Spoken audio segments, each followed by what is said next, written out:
Soyez toutes et tous bienvenus sur Entre là, le podcast qui tisse des liens pour réconcilier les humains avec le vivant, en eux, autour d'eux. Soyez toutes et tous bienvenus dans cette série dédiée aux lauriers de la régénération, développée avec l'association Nous sommes vivants. Les lauriers de la régénération, c'est un dispositif qui vise à mettre en lumière les initiatives pionnières en matière de pratiques régénératives. Concrètement, il s'agit d'un concours suivi d'un événement qui réunit des entreprises, des organisations qui ont lancé des produits, des services, contribuant activement à la régénération de la nature et du vivant humain, tout en étant économiquement viable. Le but ? Encourager une transformation des business models via des offres commerciales qui contribuent à la souveraineté nationale, dans ces temps d'incertitude, et qui contribuent aussi au bien-être collectif du vivant humain et non humain.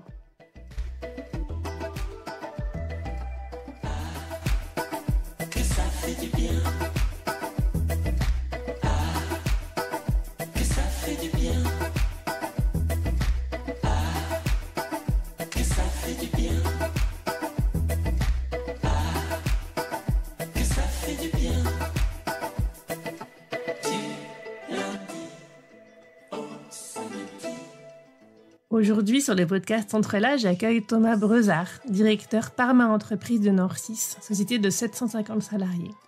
Thomas est aussi coprésident de Bilab France et administrateur du mouvement Impact France. Dans cet épisode, nous relions Parma Entreprise, vous allez voir ce que c'est exactement, économie régénérative et impact. Thomas Breuzard nous explique comment ces principes s'appliquent chez Norcis, comment une société travaillant dans la tech réussit à avoir de l'impact, à renoncer à certains projets, à en susciter d'autres. L'expérience de Norcis nous montre qu'on peut tout à fait réconcilier la performance avec les principes de la perma-entreprise. Prendre soin des humains, préserver la planète, se fixer des limites et partager les ressources. Chère auditrice, chers auditeurs, cet épisode et ce podcast sont pour toi. Très bonne écoute. Entre là.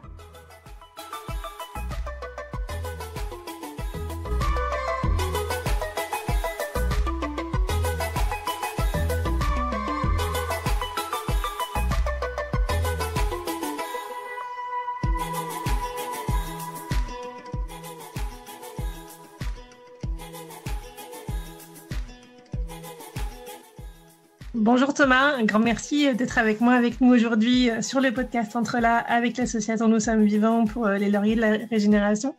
On va voir ensemble ton parcours et ton engagement autour de la régénération, de la perma-entreprise et de tout ce que tu mets en œuvre de manière concrète et de l'impact que ça a à la fois sur le vivant mais aussi sur les vivants, donc tes collaborateurs, tes clients. Peut-être pour démarrer, est-ce que tu veux te présenter rapidement, juste pour qu'on fasse tous connaissance ? Avec plaisir, mais je vais le faire aussi succinct que possible. Salut Gaël, merci pour l'invitation. Moi, je m'appelle Thomas Breuzard, je suis à la direction de la perma-entreprise, qu'on pourrait autrement appeler l'impact dans beaucoup d'organisations, de Norcis, qui est une entreprise familiale créée par mon père il y a une trentaine d'années, où nous sommes 750 personnes qui œuvrent pour développer, concevoir des services numériques d'envergure, donc plutôt des grands systèmes d'information dans la santé, dans la transition, dans le retail, et qui avons donc inventé un modèle basé sur la perma, pour faire en sorte que l'évolution de l'entreprise dans les années qui viennent se fasse pour les bonnes raisons, c'est-à-dire qu'on cherche à concevoir quasi exclusivement des services qui permettent de mieux prendre soin des humains tout en préservant la planète. Long chemin au bout duquel nous ne sommes pas, mais on s'est donné les meilleurs outils et moyens pour le faire, ça on va y revenir. Et puis par ailleurs, je m'engage pas mal dans des réseaux, dans des dynamiques collectives, parce qu'on a absolument besoin de s'organiser collectivement pour œuvrer et avoir plus d'impact. Comme dans le cadre du mouvement Bicorp que je co-préside, au mouvement Impact France. Et peut-être dernière chose la plus importante pour aujourd'hui, c'est qu'on a imaginé créer une structure associative qui s'appelle le Regen Écosystème, avec des hauts penseurs français de la régénération. Ça peut être pas mal qu'on définisse un peu les choses, parce qu'on parle de perma-entreprise, d'économie régénérative, d'organisation régénérative, d'impact, de Bicorp. Comment toi, tu définis ton engagement et puis comment tu relis toutes ces notions ? Alors justement, c'est un peu pour cette raison-là qu'on a eu besoin d'inventer la perma-entreprise. Je m'explique Gaël. Norcis, dans le cheminement que fait l'entreprise depuis assez longtemps, s'est frotté à essayer, expérimenter des dispositifs, des référentiels, des modèles. Alors on a coché des cases, on est ISO 26000 niveau exemplaire, on est Bicorp, on est société à mission, on a fait EcoVadis, voilà, on a commencé à s'intéresser à l'entreprise contributive, etc. Et puis en fait, le problème qu'on avait, c'est que tout ça était très très difficiles, complexes à mettre en œuvre harmonieusement pour que à la fois on puisse conduire efficacement les opérations et le développement de l'entreprise, et puis aussi surtout que ça devienne une culture d'organisation dans laquelle l'ensemble, ou en tout cas une partie significative des équipes se sentent actrices et outillées pour pouvoir y contribuer. Et donc dans tout ce foisonnement de dispositifs d'innovation qui vont dans le bon sens, qui sont voilà, au service d'une économie qui doit se rendre plus utile pour les humains et beaucoup plus compatible avec les limites planétaires, la préservation du vivant, on a rencontré dans notre chemin le modèle permacole, inventé il y a plus de 50 ans, qui nous a beaucoup parlé dès le départ, parce qu'en fait, il a été inventé à une époque où il commençait à y avoir des premières pénuries ou risques de pénurie énergétique, notamment parce qu'il y avait eu le choc pétrolier.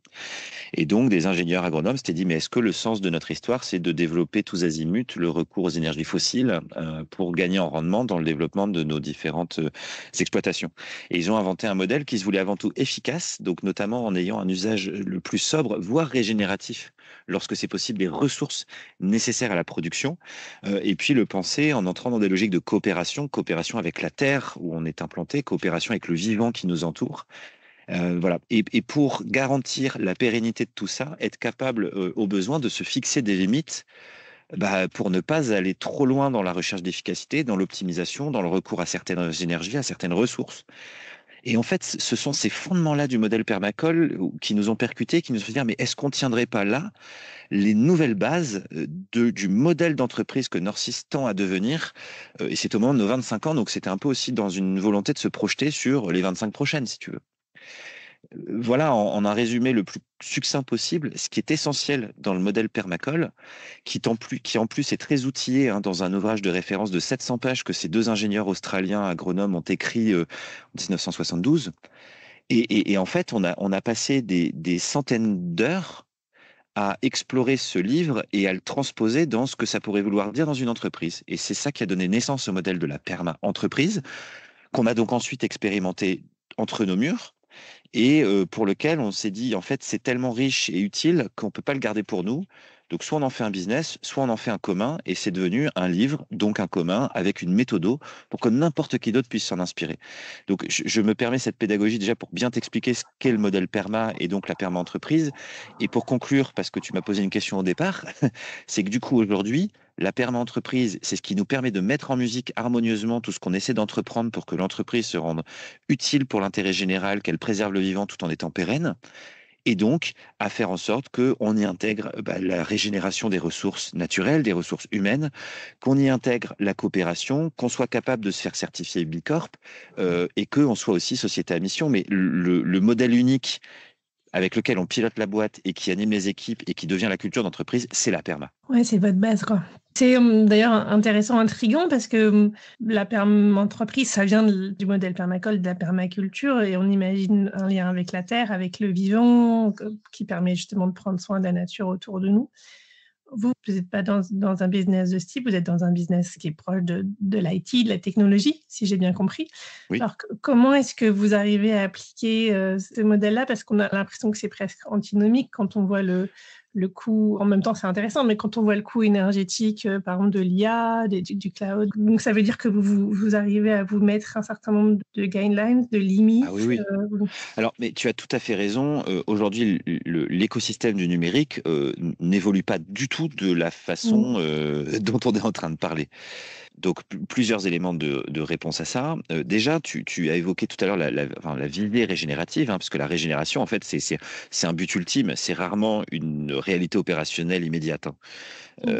Par contre, c'est une magnifique ambition, et d'ailleurs tellement magnifique qu'on a voulu créer une association pour la préserver, cette ambition-là. Mais en fait, dans bien des cas, la régénération, elle n'est pas possible.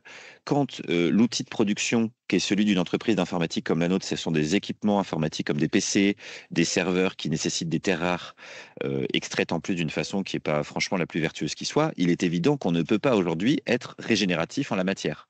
Par contre, le niveau de l'ambition que pose le régénératif nous a quand même beaucoup poussé à nous questionner et à réinventer certains types de processus, la politique d'achat, l'allongement de la durée de vie, la façon dont sont utilisés en fin de vie, mais même avant la fin de vie des équipements pour avoir une deuxième vie, ce qu'ils n'avaient pas forcément avant. Donc tu vois, déjà, on a pu être beaucoup plus ambitieux et innovant dans l'usage de cette ressource-là, quand bien même on ne sera jamais régénératif sur ce sujet.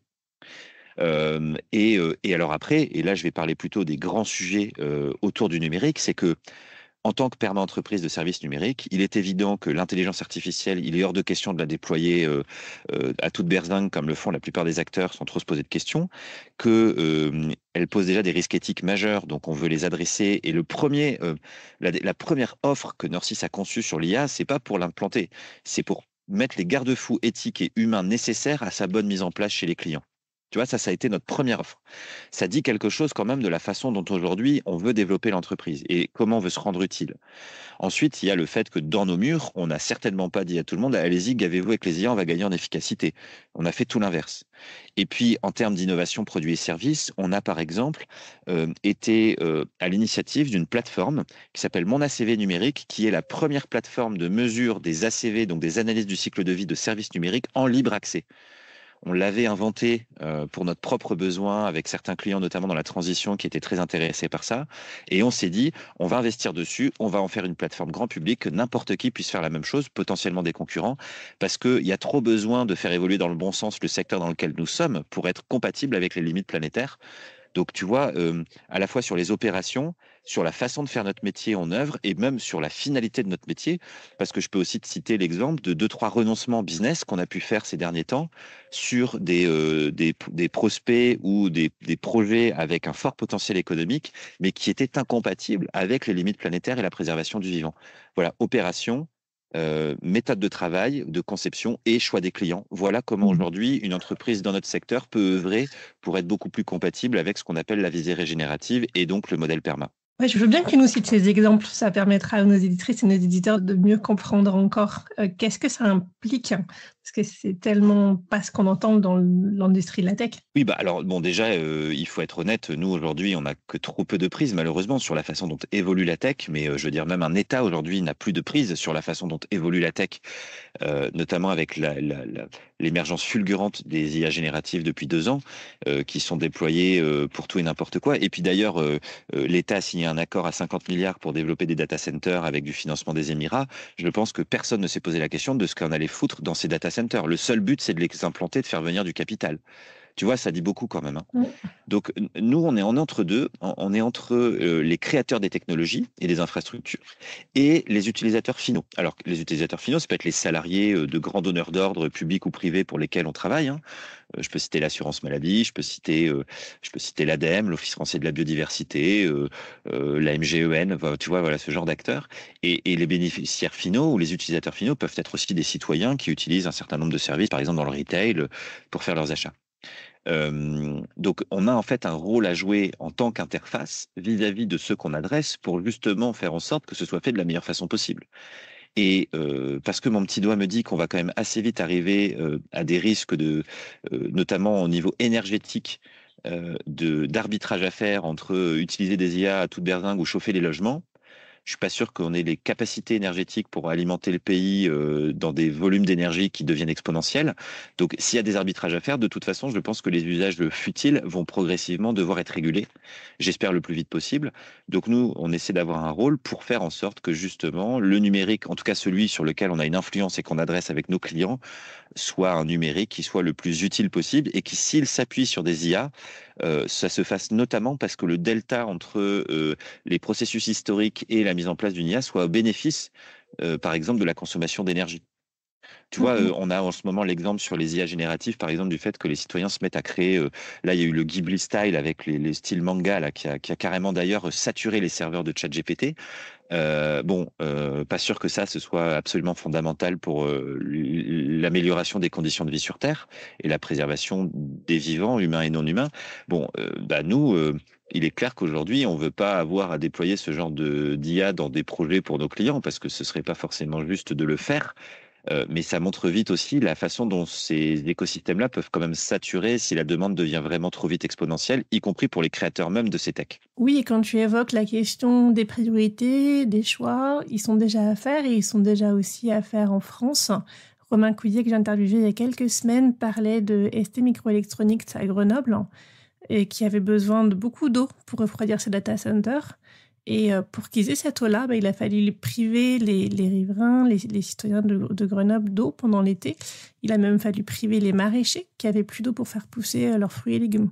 Alors ça va être l'autre sujet majeur que l'énergie, merci de m'y amener, parce que c'est vrai que les ressources en eau nécessaires, historiquement, pour fabriquer les devices, les équipements, les terminaux, les réseaux, étaient déjà colossaux, mais les quantités d'eau nécessaires pour refroidir les systèmes, tout autant. Et on ne pourra pas implanter tous les data centers en Finlande ou en Norvège, voire au Groenland, je pense. Donc, il y a d'ores et déjà, t'en cites un, mais il y a d'ores et déjà dans différentes régions du monde des gros conflits d'usage. Et l'implantation des data centers, y compris en France, risque de nous y amener. Donc, on a une responsabilité sur ce volet-là. Et d'ailleurs, puisque Nord 6 est à l'initiative d'une première, je pense, qui dépasse la France, en ayant mis un représentant de la nature au sein du conseil d'administration avec un droit de veto, ce représentant de la nature nous a justement demandé de beaucoup mieux évaluer la façon dont Nord 6 aujourd'hui a des impacts sur les ressources en eau, à travers les équipements qu'on utilise et les services que l'on conçoit. Donc c'est un sujet qu'on est en train de commencer à explorer. On est au début, donc je suis très modeste dans mon propos face à ça. Mais je pense qu'historiquement, les acteurs du numérique, de toute façon, ont beaucoup trop peu considéré leurs impacts et dépendances vis-à-vis du vivant. Parce qu'il y a eu cette idée fausse d'ailleurs que le numérique est immatériel, etc. Le caractère exponentiel du développement des services numériques et des usages qui sont en train d'en faire un des principaux contributeurs d'émissions de gaz à effet de serre d'ailleurs sur la planète, ou en tout cas à l'échelle 5 ans, c'est certain que ça va devenir, vont nécessairement nous pousser à devoir beaucoup plus interroger nos impacts et nos dépendances. Et je pense que les géants de la tech passeront pas à côté de l'évaluation de leur dépendance. Et nous, on est à plus petite échelle, mais du coup, on veut les maîtriser pour avoir les meilleurs leviers d'action ensuite, pour agir sur la préservation des ressources en eau, sur la non-pollution, et donc sur en fait la meilleure durée de vie des infrastructures numériques qui nous permettent de mener nos vies. Mais je pense qu'à l'avenir, et je l'espère en fait même, on aura des mécaniques de décision, qu'elles soient au niveau des États ou des entreprises, qui nous pousseront à ne concevoir que des services qui sont réellement utiles. Ouais, je l'espère aussi de tout mon cœur avec toi.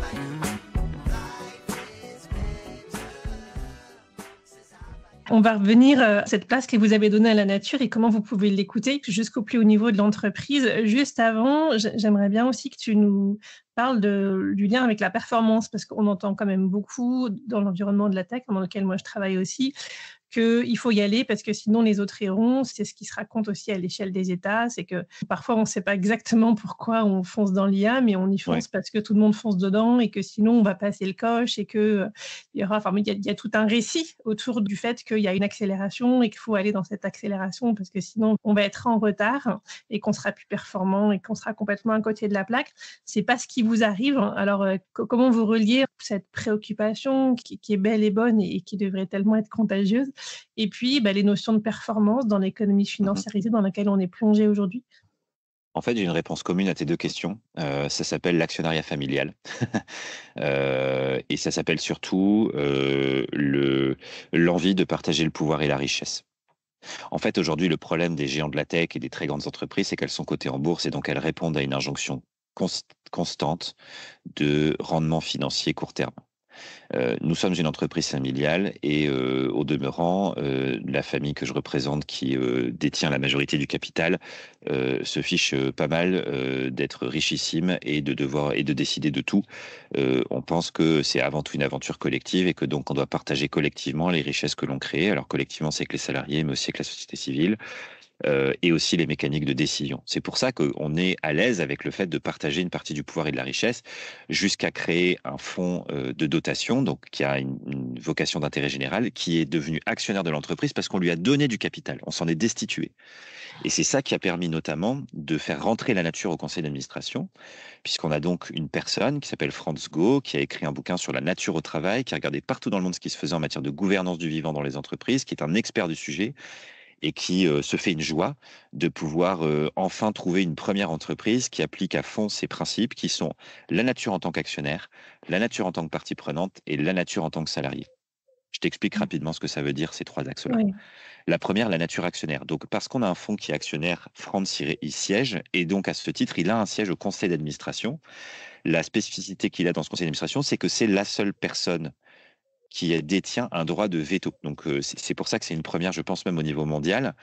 C'est que Franz pourrait nous dire demain, tiens, si on voulait faire une croissance externe en rachetant une boîte dans l'IA parce qu'on va se gaver dessus, il pourrait nous dire, non, sauf si c'est uniquement dédié à l'accélération de la transition écologique, parce que là, ça pourrait se justifier. Je refuse, moi, la nature, que Nord 6 fasse cette acquisition-là.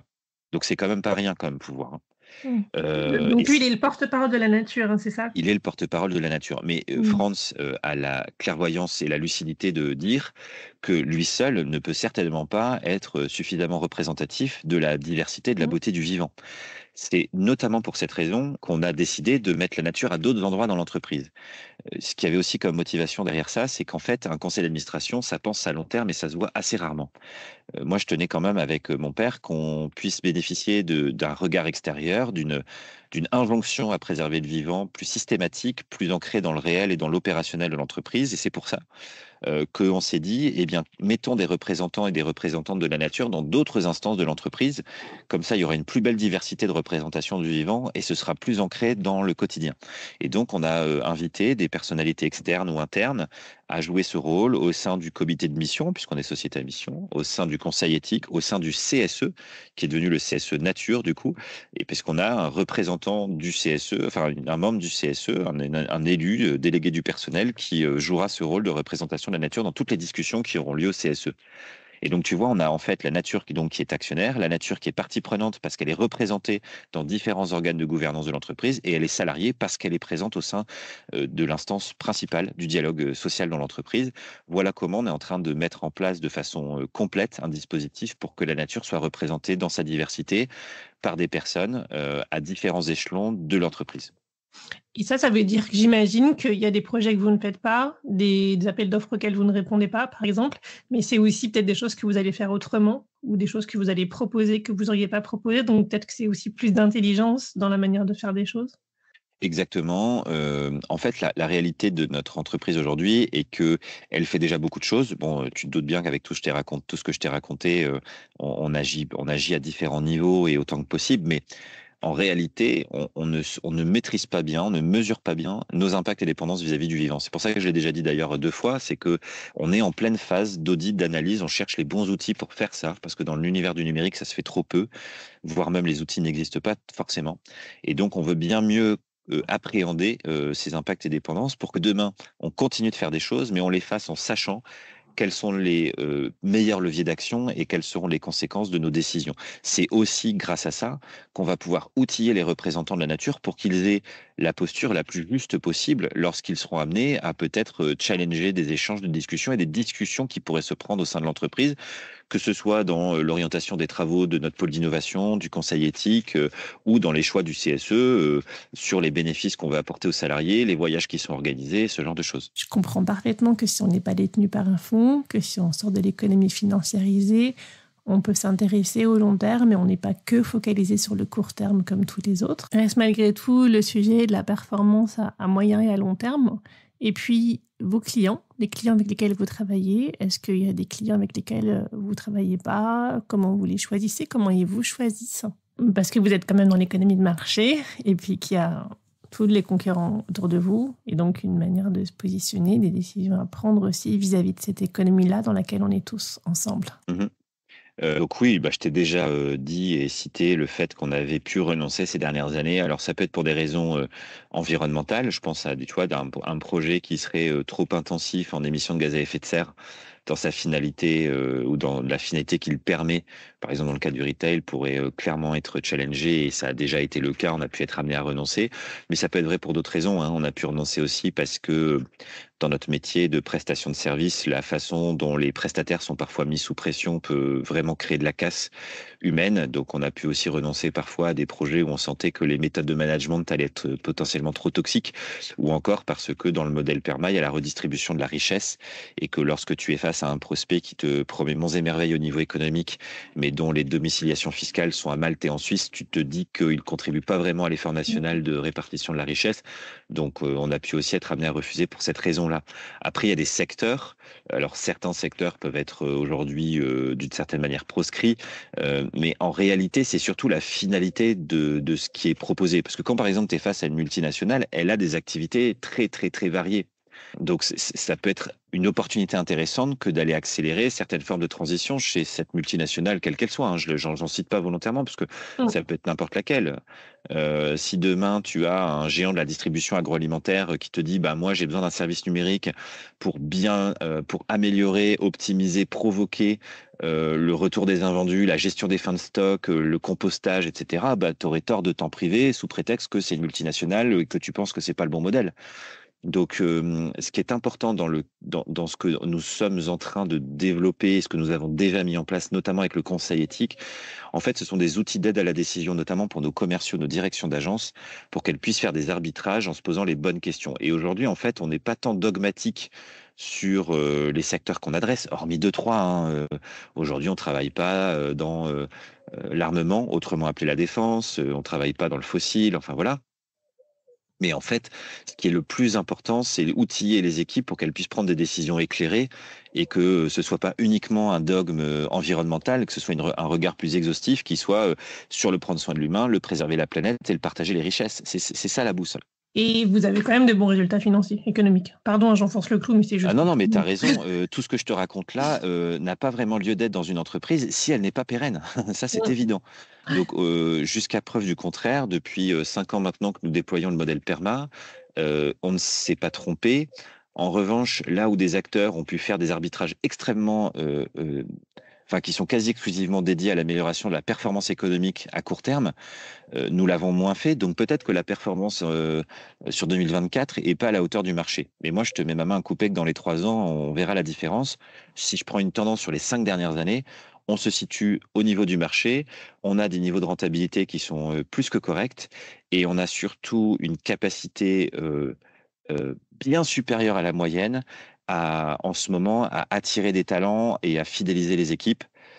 Parce que, quel que soit d'ailleurs le projet sur lequel elles travaillent, ces équipes, ce qui remonte le plus, et là je suis en train de mener des enquêtes internes en ce moment, c'est que elles sont vraiment fières et heureuses d'appartenir à une entreprise qui fait ce qu'elle est en train de faire.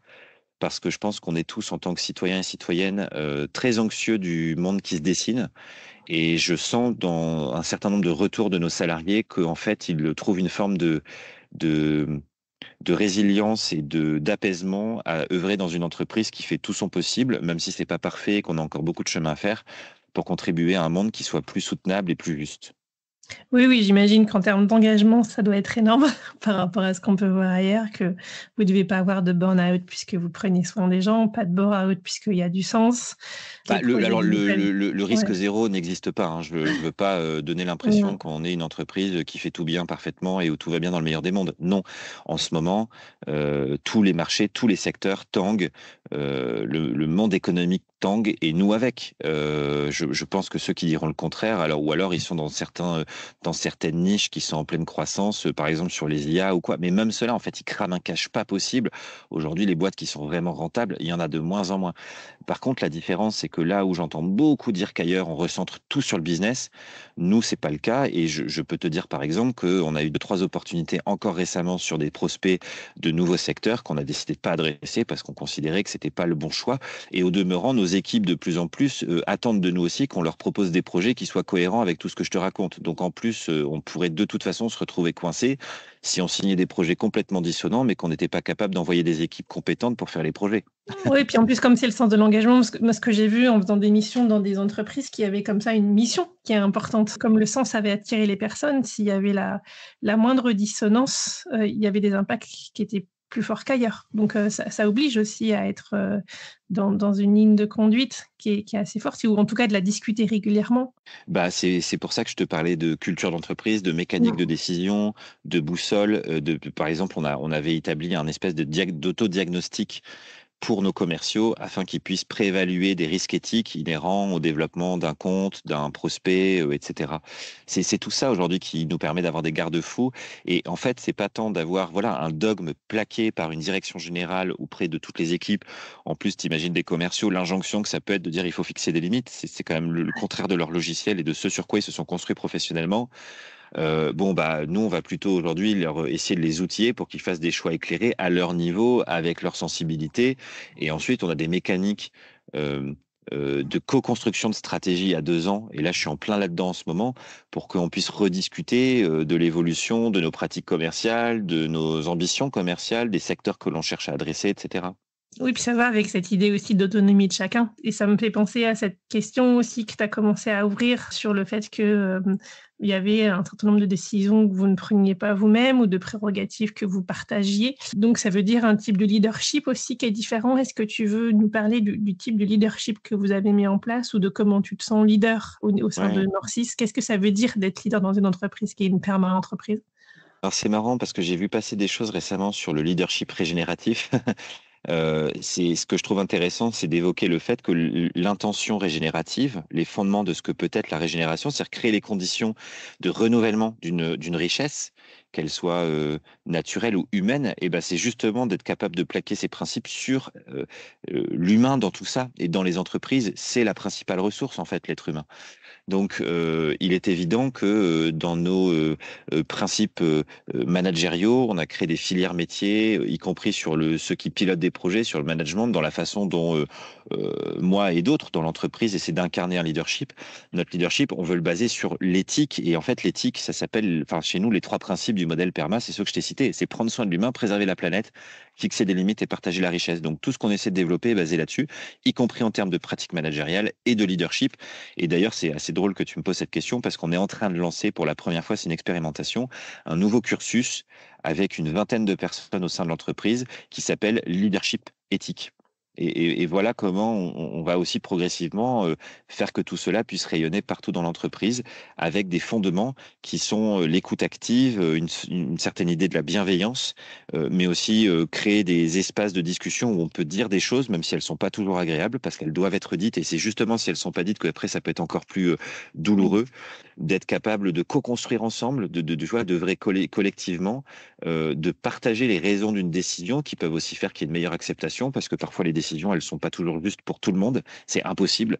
Donc, tu vois, c'est toutes ces dimensions-là qui doivent permettre de faire en sorte que les humains dans l'entreprise, en tout cas chez nous, se sentent régénérés dans leur enthousiasme, dans leurs compétences et dans leur appétence pour le projet d'entreprise. Oui, avec un modèle de gouvernance qui est celui que tu évoquais tout à l'heure, qu'on n'a pas le temps de détailler là maintenant, mais que j'imagine au regard de la sociocratie, d'entreprise libérée, de tout ce qui peut se faire, qui permet à la fois la participation au bon endroit et puis une souplesse dans la gestion des activités qui permet à chacun de se sentir en maîtrise, autonome et donc d'être motivé, etc.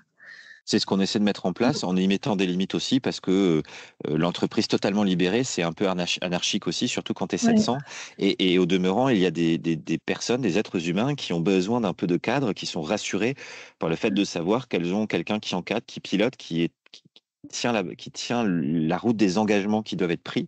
Donc, voilà, on essaie de s'adapter. En fait, le vivant, c'est quand même une façon aussi de considérer que chacun est singulier, qu'on peut avoir des moments de sous-optimalité et que c'est pas grave, au contraire, ça sert la robustesse, ça sert la résilience. Voilà, on essaie de garder ça en tête pour pas être dans une quête effrénée du développement, de l'efficacité, de l'optimisation, parce que le flux tendu, de toute façon, ne tiendra pas longtemps. C'est que c'est épuisant, ouais. On avait parlé avec Olivier Hamon dans un autre épisode. Je te remercie beaucoup pour tout ça. Est-ce qu'en conclusion, il y a quelque chose que tu voudrais dire dont on n'a pas encore parlé? Que voilà, je pense sincèrement que l'économie à visée régénérative, c'est la plus belle histoire qu'on puisse écrire dans les années à venir pour faire évoluer le monde économique, que la régénération a un potentiel formidable, mais a besoin d'être protégée, préservée pour ce qu'elle est. C'est exactement pour cette raison qu'on a imaginé cette association qui est le Regen Écosystème.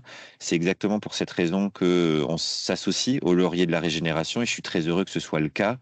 on a besoin de s'unir pour collectivement mieux définir ce que peut être le régénératif, des boussoles, d'aide à la décision, des guides pratiques, que ça devienne une nouvelle norme, mais pas au service du washing, au service d'une réelle transition des acteurs économiques et que tous ensemble, on puisse avoir une voix qui porte un peu plus loin, pour que ce soit plus largement su, connu et mis en pratique de la façon la plus juste possible. Je le souhaite de tout cœur. Merci beaucoup pour tout ça, Thomas. Eh bien, je t'en prie, Gaëlle, merci pour l'invitation.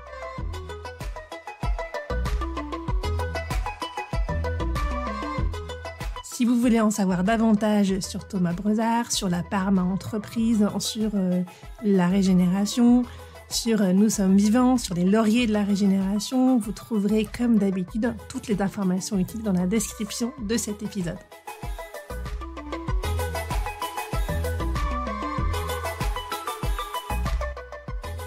Ce podcast n'est pas seulement le mien, c'est aussi le vôtre, c'est le nôtre. Si vous voulez contribuer, intervenir, proposer, contactez-moi. Si vous avez aimé cet épisode, partagez-le autour de vous, mettez des étoiles pour le noter et abonnez-vous pour ne pas manquer les prochains. À très bientôt!